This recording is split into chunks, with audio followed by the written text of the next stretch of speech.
today's video, ang ganap natin ay syempre mag-share tayo paano gawin ang isang oatmeal cookies. Yes, ito po ay recipe ko po matagal na at ito po yung ginagamit ko na recipe nung ako po ay meron pang cake shop.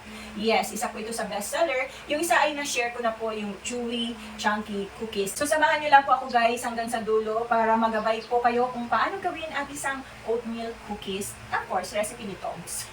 Ayan, so i-present ko po sa inyo yung mga ingredients na gagamitin, okay? So una sa lahat, of course, yung ating bida-bidahan na rolled oats. So yung mga ganitong klaseng oats yung gagamitin natin. Hindi yung instant na oatmeal ha. Ito siya guys, nabibili ito sa grocery. This is 500 grams, nasa 70 plus, 5 cups. So 5 cups ito lahat, ito yung gagamitin ko po. And gagamit po tayo ng all-purpose flour, 3 cups. The sugar, brown lang yung available ko, so 2 cups po ito. Pero kung kayong gagawa, okay lang gumamit kayo ng 1 cup of white sugar and 1 cup of brown sugar. For the eggs, 4 ang gagamitin ko kasi small size lang po ang available na itlog. Kung yung available sa bahay nyo ay large to XL, 3 eggs lang. First, yung butter, mga ganito, isang 1 cup na to. At i-melt natin siya sa microwave or kung wala kayong microwave, pwede nyo Bain-Marie, yung parang double boiler. Or pwede nyo direct sa apoy pero make sure na hindi siya masusunog. Basta mag-melt lang siya, okay? Cinnamon, gagamit tayo ng 2 teaspoon. Kung gusto nyo malasahan pa more yung cinnamon, you can add a little bit, kahit gawin yung 2.5 teaspoon. Pero ito hindi kayo pwede mag-adjust. 1 teaspoon of baking powder, 1 teaspoon of baking soda, and 1 teaspoon of salt. And ito, gagamit ko ako as flavoring. Oo, ito yung kasama ito sa recipe ko ha. Ito po ay maple syrup. Pwede ko kayo gumamit ng original, cinnamon, kung anong meron kayo dyan. Kung wala, kung gusto nyo talagang gumawa, bibili po kayo. Wala kayong choice. Gagamitin nyo naman yan pag may pancake kayo. Gawa kayong pancake para sa anak nyo. So, gagamitin ko lang tong stand mixer. Kung wala naman kayo nito, pwede nyo po gamitin yung hand mixer. Kung wala naman kayong hand mixer, gamitin nyo yung mga braso nyo. Malalaki yung braso, okay? So, since enjoyed tayo, so gagamit lang ako. Sana mag-cooperate ito sa akin kasi medyo hindi na maganda yung kanyang tunog-tunog pag umaanda, okay? So, start tayo guys. Mag-uumpisa po tayo sa sugar. So, ilalagay ko itong 2 cups dito.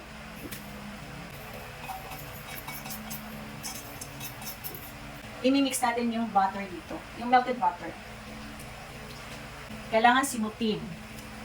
Napakamahal na ng bilihin.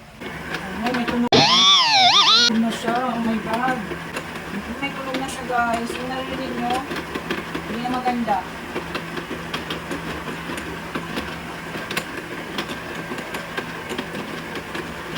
So, ito na siya. So, rinig yung niya, ingay. Ganyan po siya, guys. Hayaan ko lang siya mag-incorporate yan. Then, babalikan natin yan. Okay? So, habang minimix natin yan, yung ating butter and sugar, itong all-purpose flour, at saka yung rolled oatmeals, i-combine ko yan, guys. Okay? I-combine natin yan.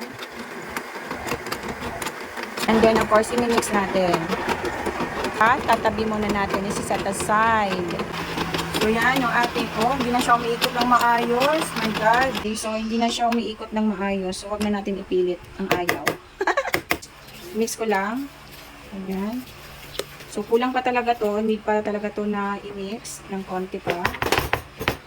So, gamitin ko yung whisk ko. Ito. I-mix lang to hanggang makita nyong nag-incorporate na yung sugar sa ating butter. So, tingnan nyo, nag-iba yung kulay niya, di ba?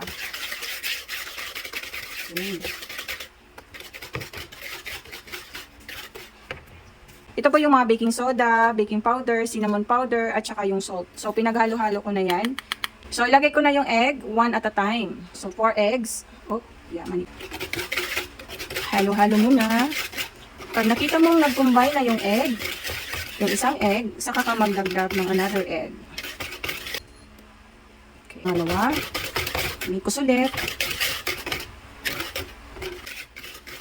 Ng scraper kasi may mga sugar na nasa gilid ng ating bowl para masama po siya sa pag-mix.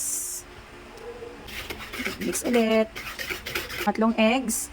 Oy! Ang dalawa. Okay. What to do yan eh? Nag-dive in silang dalawa. That's alright.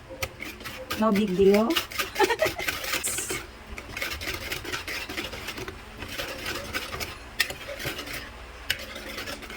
So, ilalagay natin yung ating pinaghahalo-halong baking soda. Binix natin. Bango. Super bango.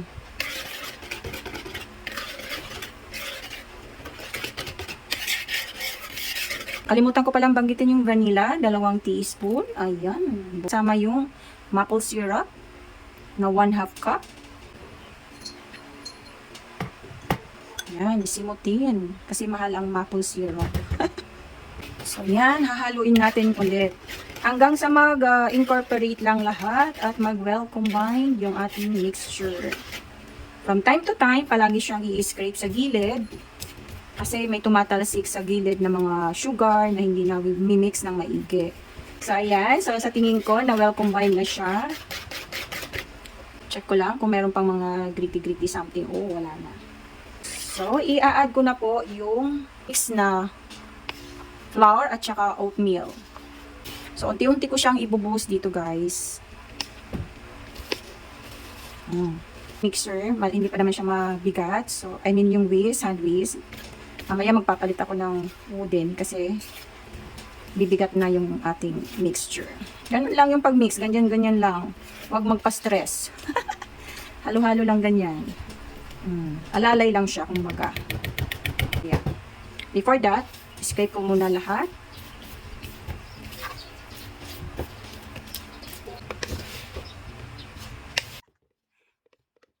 Mahal. Alam nyo, yung cookies sa labas, nasa 80 pesos kung doon sa coffee shop. Kung gagawin mo sa bahay, naku, makakarami pa kayo.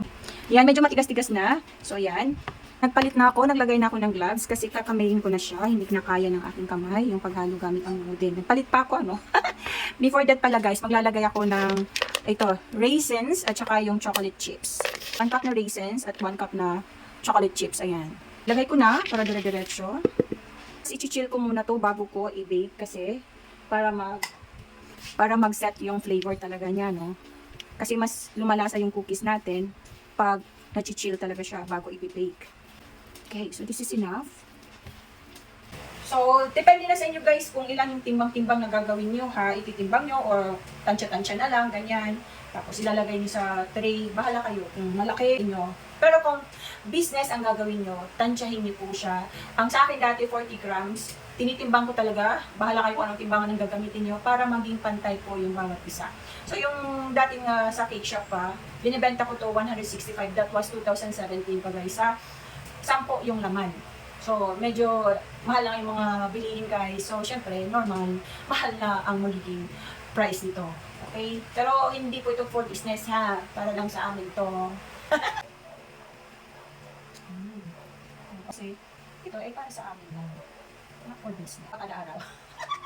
Dalawa ang cookie. So, ito yung iba, ilalagay ko sa plastic container at i-store ko siya sa freezer. Kung gusto ko mag-bake, mag-bake ako. Oh. Yan.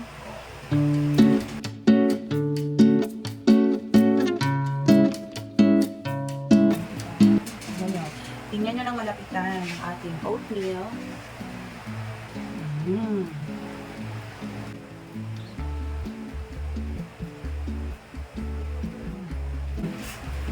Grabe. Namiss ko yung oatmeal cookies. So ano pang inaantay nyo? Gawa na kayo nito. Mag-comment kayo dyan sa baba ha, kung gumawa kayo nito at share nyo sa akin kung ano yung naging result ng inyong cookies. And that's, thank you for watching. Bye! Don't sit down! Ang hirap bumiti. Kasi baka nandito yung chocolate. Oh my god, this is so yummy!